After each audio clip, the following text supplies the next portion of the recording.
What changes might be coming to ACC membership?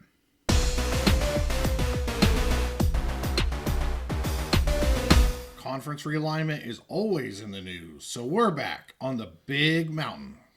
Hey, welcome back to the Big Mountain. I am JY. This is my good friend Steve. And earlier this week, we had a settlement of the ACC lawsuits with FSU and Clemson. That is likely going to mean over the next 4 to 5 years, we're going to have members likely leaving the ACC.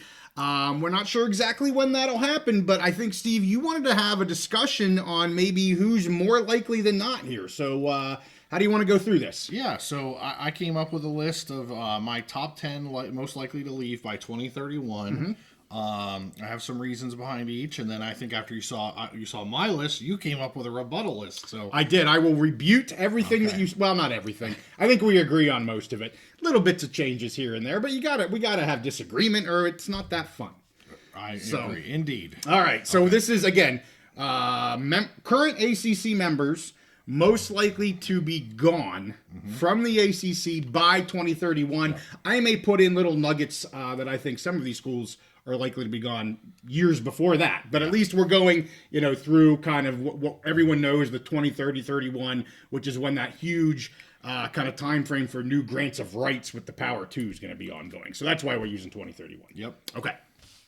Okay, so let's start, and I'm going to start at the top because some of these are obvious. Yes. They're beyond obvious. So let's start with Florida State. I have them as the number one most obvious candidate to leave. They've already told the world they were ready to leave 2 years ago, basically. Mm-hmm. So they're ready to be out. We won't say they won their lawsuit, but they settled their lawsuit in a manner where they got pretty much everything they were looking for. They have a timeline of when they can leave, how much it will cost. All that stuff. So I have Florida State as my number one most likely to leave because they want to, and I think they have the most appealing destinations. Everyone's trying to get to the Power 2 right now. Right. I think Florida State could have, by 2031, could have landing spots in both the Big Ten and the SEC, possibly. Mm-hmm. I know from my contacts in the Big Ten that they have been right up there with Notre Dame at the top of the list of the Big Ten for a while now. There is that little pesky AAU status, as we've talked about. Right. I firmly believe they're on track for that. They're on a glide path to meet the metrics. They've been basically doubling their research numbers each year, year over year, and definitely by 2031 they will, have enough to be AAU member. And as I always like to remind people, the Big Ten is the largest voting block in the AAU. Right. There are certain metrics you have to meet, which I think they will. And if the Big Ten wants you in the AAU, you're going to be in the AAU, a la Miami, Notre Dame. So they're my number one. And I'm going to move moving right along, Clemson. Again, part of it is because they obviously want to. They sued to get out. There are some questions about other programs if they really, really want to, if the decision makers who are making decisions really want to. But with Clemson, it looks like at least they sued to get to find out a number and to see if they could get out. So, they're very motivated. And again, I think they have landing spots. I think the SEC would be very interested. I know some people say, well, SEC already has South Carolina. Right. Well, the SEC's major media partner is ESPN. ESPN seems to be very vested in Clemson. Yeah. So I think they would definitely have a landing spot. Number one landing spot would be the SEC, and possibly the Big Ten may look there. I really haven't heard anything about it, but I think it's possible. And just to kind of recap, we talked about this before. I believe the Big Ten, their two major priorities right now is to get in the state of Florida. One, the second is to get a team or a couple of teams that they can match up with their biggest programs to create bigger matchups to help their TV ratings as we move into the next media deal after 2030. Okay. So I think both of those top two are obvious fits for that. Okay. My next choice here is UNC, University of North Carolina. We did an episode about the Carolina Blue matter. Right. There's obviously some people at the University of Carolina that want to get out. Some other decision makers maybe don't want them to leave or only want them to leave if the circumstances are right. But I think they're one of the biggest remaining brands that are not in the Power 2 programs. Yep. The UNC, the Carolina Blue. It's recognizable, huge basketball brand. The ties with Michael Jordan, the Jordan brand. I mean, just a huge brand. And now bringing in Belichick, they haven't had great football for a while, but bringing in Belichick, you would think their football is going to improve. But mostly just the geography of where they're at, being in the state of North Carolina, being the flagship university for that state, and their brand. I think they could definitely have landing sites in both the SEC and the Big Ten, but I would say right now, SEC would be the one much more likely to land UNC. And, I think ESPN, again, similar to Clemson, is motivated to keep them in their umbrella. So that plays a big part as well. Mm-hmm, mm-hmm. Yep. So my fourth most likely to leave by 2031 is Miami. And Miami is the first interesting one that we're going to have on this list. Yeah. I think that there's interest from the Big Ten. And I don't know if it's direct interest or if, as I said, the Big Ten wants to get into the state of Florida. Mm-hmm. So if they can't get Florida State, I think they would definitely be willing to take Miami. And honestly, even if they get Florida State, I could see a scenario where they take both Florida State and Miami, a big historical brand, get into the state of Florida, 2 different dips into the state, and matchups of the biggest brands in the Big Ten versus both Florida State and Miami are huge. Mm-hmm. And Miami already has that AAU status, which is huge.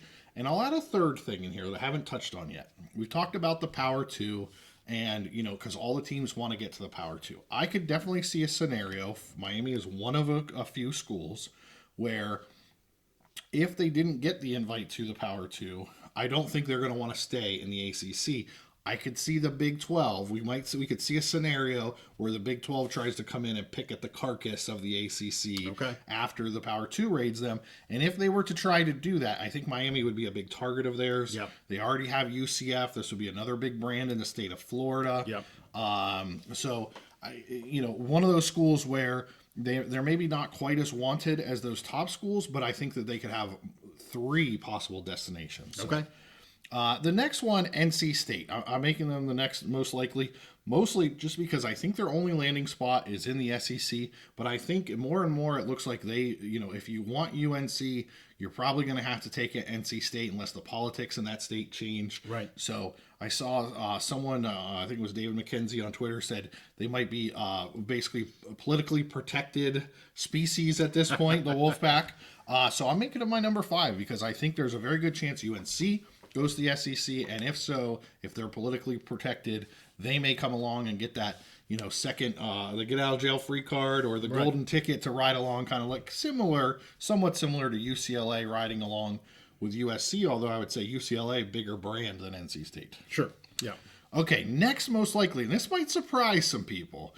I've got Duke as my 6th most likely school. If you would have asked me this a year or 2 ago, I don't think I would have nearly had them, this high, anywhere up there. But what we've seen over the last couple years with the SEC, they've really become a basketball powerhouse. I could see the SEC having interest in them, especially if you could pair them with a UNC. Right. Both of them come over, really get into that state of North Carolina. Even improve your basketball program even more. Right. And honestly, in some possibilities, I could see the Big Ten being interested. Mm-hmm. They don't necessarily fit the Big Ten's profile of the large flagship public universities. However, they are AAU members, great academics. If the Big Ten wanted to get into the state of North Carolina and they couldn't get UNC, I could see them pairing up a Duke with a Florida State. Definitely possible. So I think Duke could possibly have 2 landing spots. Okay. And a big part of that is their brand and their basketball success. Right. With football, I think, we're almost tapped out in those markets. Yep. The revenue, there's only so much more revenue. Maybe a CFP brings in some more revenue, expanded CFP. But basketball, I think that there's still some possibilities, and there's some word that maybe the Power 2 will want to control the new basketball tournament instead of leaving it with the NCAA. So Duke could be a very valuable brand to one of those conferences. Yeah, the big governance piece that came out a few months ago was about them controlling basically everything but football. Mm-hmm. And eventually with the CFP, they're going to control that too. It's just a separate entity. But yeah, very good point. Yeah.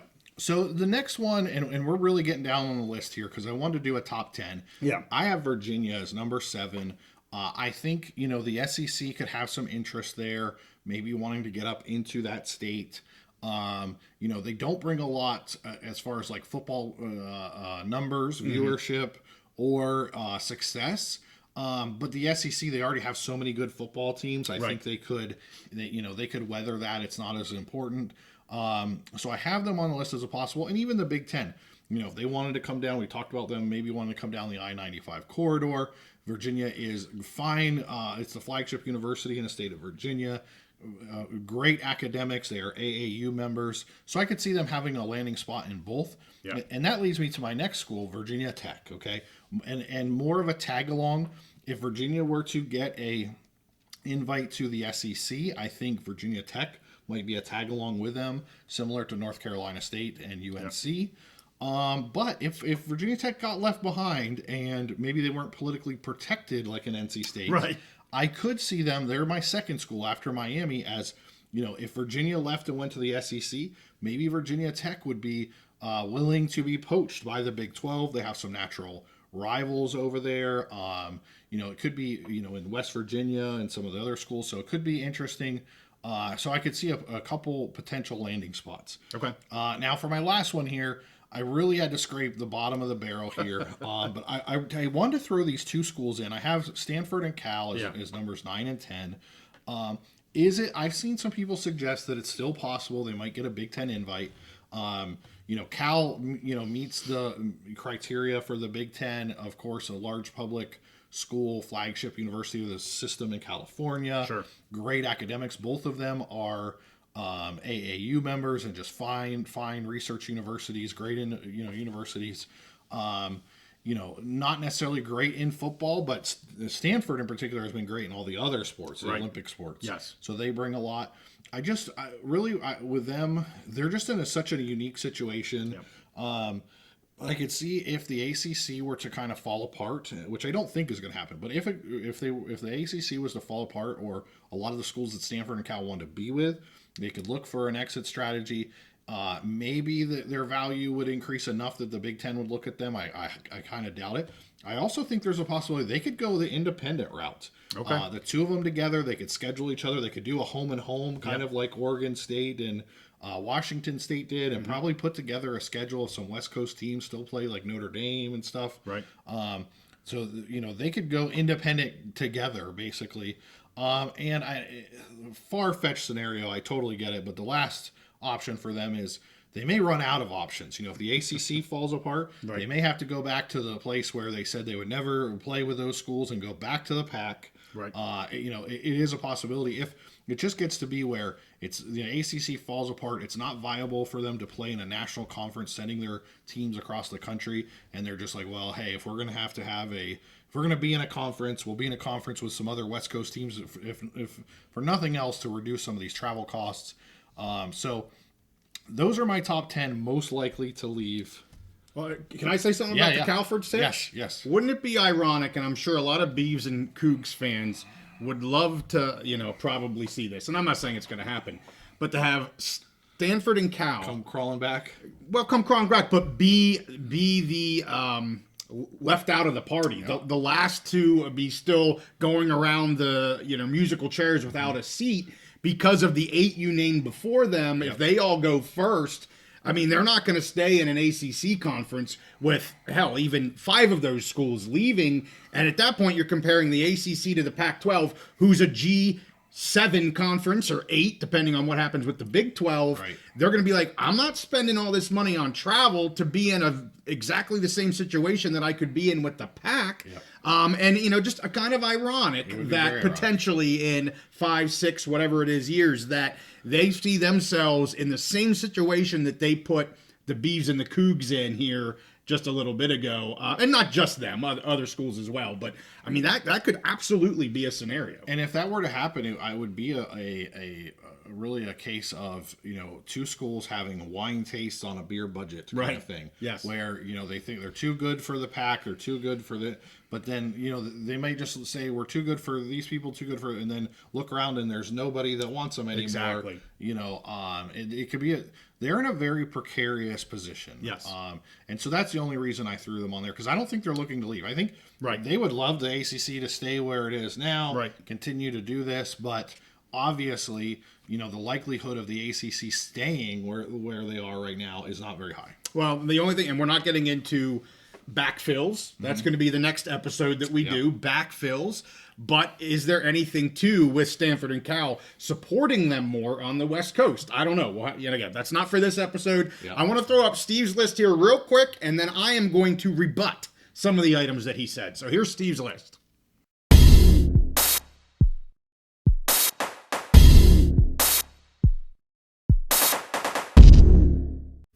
All right, well, there's Steve's top 10. Mine are pretty similar. Just I want to add little flavors to a couple schools here a little bit. I do have one school on my list that is not on your list, so I'd like to hear what you have to say about that. But I have FSU as number one, clearly number one here. They went, just guns a-blazing to get out of this thing. They've gotten almost everything they could have wished for in this settlement, so clearly my number one as well.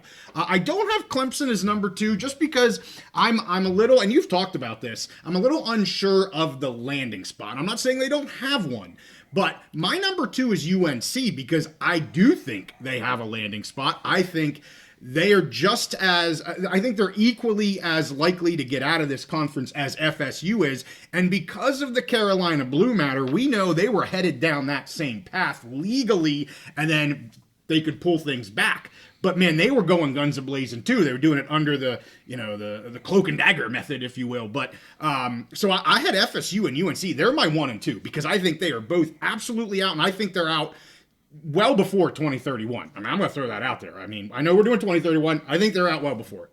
And so my number 3 is the riding the coattails, the politically protected, the whatever you want to call it. My number 3 is NC State. Not because I think NC State is the third likely to get out of this conference, but because they will. 99% chance they will be tied to UNC. They're going to get out when UNC gets out. They're my number 3. Call it a 2A and a 2B because I think they're both going to go together.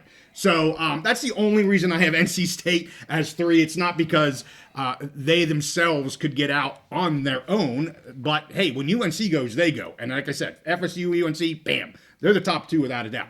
Number 4, I do have Clemson. Again, I have them ranked below UNC because I think UNC is good to go. I'm a little less sure about Clemson, but they did a lawsuit for crying out loud. They want to get out. They're going to get out. Will it be before 2031? Yeah, very, very likely it's going to be. I'm just more confident in the FSU UNC and at least the timeline of that for them. But yes, these top 4 I think are almost givens. Then you get into maybe a little bit more of a not so sure's. Miami, number 5. They were your number 4. Of course, it was because of the NC State-ish reason I put them above. And I actually like Miami. You mentioned the Big 12, and that's why I have them higher on this list than maybe some people are like, what about Virginia and what about this? I like Miami because of the potential Big 12 movement. We're not just saying they're leaving the ACC for the Pac-2, but they're just leaving the ACC. Right. And I like Miami because there is, I think, 3 landing spots potentially for them. I've also heard that, they don't have a stadium on campus. Correct. And that, is that an issue for the Power 2? Is it not? I've heard kind of that speculated that it might be, but because the Big 12 could be an option. And I think Miami, if those top 4 leave, Miami would probably bail as well. I like them at number 5, or at least in the top 5 for a lot of the same reasons that you mentioned, Steve. Here at number 6, I have Virginia and then Virginia Tech. Again, I'm combining them. That's a 6A, 6B type of deal. You talked about that. Similar to the UNC and NC State, I just think it's going to be kind of a package type of deal here. Number 8, Steve, a school you did not mention, and I want to hear what you have to say about them. They're starting to get a little more play here recently. They're in a phenomenal market for crying out loud, and they're investing more and more and more, and they're starting to have some winning seasons. They're having some success, and that's Georgia Tech. I think, of course, we're down here in the 8-9 range, so way less likely than what we were talking about. But I think here by 2031, again, this isn't a they're going to get out early type of situation for Georgia Tech. But talking 2030, 31, you mentioned, if FSU's going to the big and they want a partner, is it Miami?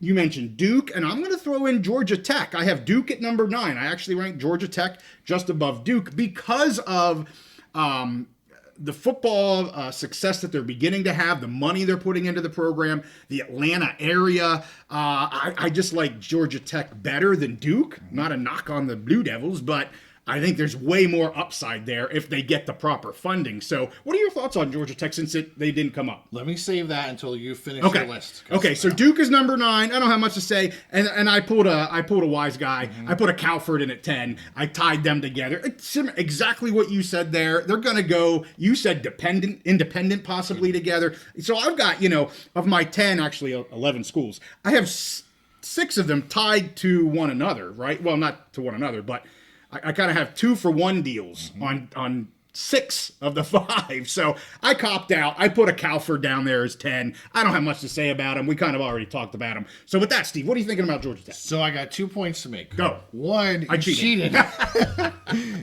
We should have done top 11 I'm list. sorry. Because my second point is I love Georgia Tech on this list. If we had done 11, they would have been my number 11. Okay. And the thing is we picked the most likely to leave by 2031. Yeah. So here was my and I really like Georgia Tech. Like, if as a Big Ten fan, if I was going to pick 2 of these, I mean, I would love an FSU Georgia Tech pairing. Yeah. I think would be really great. Get into that Atlanta market. Right. I think I think they would travel well together, kind of thing. Yeah. So I like it. I can't remember off the top of my head actually if they're AAU members or not, but they're very high academics. Yeah, I'm not going to say because if I'm wrong, I'm going to get lit up. Yes.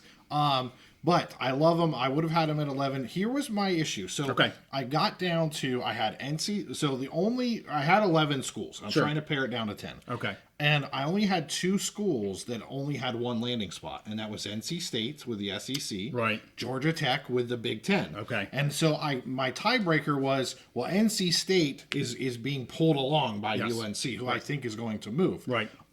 Georgia Tech does not have anybody like that. They're kind of on their own. Yeah. So that was why I left them out. But I'm glad you put them on. Okay. I'm glad you figured out a way to cheat and get them on your list.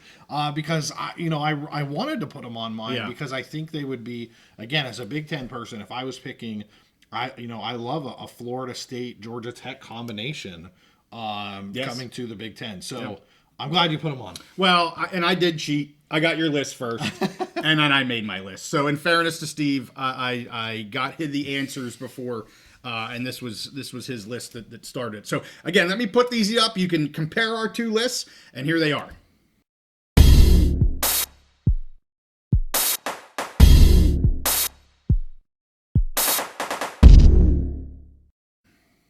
All right, there they are. Hey, throw some comments down. Tell us what you think about our list, what you agree with, maybe what you disagree with, and timings of all of this. Of course, we're using the 2031. I said I think maybe the top couple are a few years ahead of that. We'll have to wait and see. And of course, we're going to be staying on all things ACC and conference realignment here. A lot going on in the world of collegiate athletics. So hey, next week, we are going to do the backfill episode of the ACC. We're talking about who may be leaving. Well, hey, they're not going to die. We've said that before. They're not going to die. They are going to backfill, and we believe there's backfill targets already in the works. So that episode comes out next week. Make sure you give this one a like and subscribe if you like our content. We'll see you next time on The Big Mountain.